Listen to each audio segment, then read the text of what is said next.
દીવાનપરા અલમેંદી પાર્કના બંધ રહેણાંકમાં આગ લાગવાનો બનાવ બનતા ફાયર બ્રિગેડે દોડી જઈ આગને બુઝાવી। દીવાનપરા રોડ ઉપર આવેલ અલમેંદી પાર્કના B304ના બંધ રહેણાંકમાં આગ લાગવાનો બનાવ બન્યો હોવાની જાણ ફાયર બ્રિગેડને કરવામાં આવતા ફાયર કર્મીઓએ દોડી જઈ ફ્રીજમાં લાગેલ આગને બુઝાવી હતી, જ્યારે આગના કારણે અન્ય કોઈ પણ નુકસાન થવા પામ્યું ન હતું।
પાણી ચાલુ થઈ ગયું।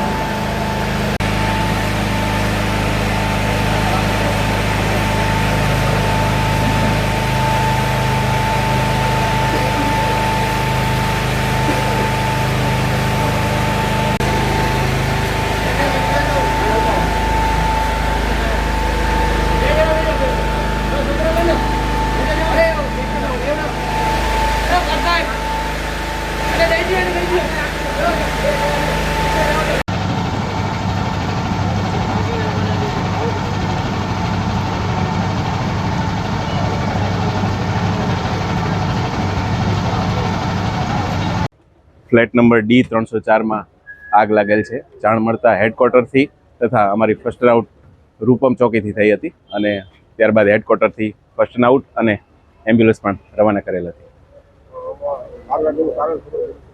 આગ લાગવાનું કારણ જાણવા મળેલ નથી, પણ અમે તપાસ કરતા અંદર ફ્રીજ સળગેલ હતું, જેને અમે પાણીથી ઓલવી રાખેલ છે અને ફ્રીજને બહાર કાઢી લીધેલ છે। ઘરમાં કોઈ વસ્તુ નથી, ઘરમાં કોઈ રહેતું નહોતું, મકાન ખાલી હતું। ફ્રીજ ને થોડો ઘણો સામાન પડેલો હતો। મકાન માલિકનું નામ રજા સબીર અલી ભોજાણી છે અને ફ્લેટ નંબર D304 અલ મહેંદી પાર્ક દીવાનપરા રોડ ઉપર ફ્લેટ આવેલ છે।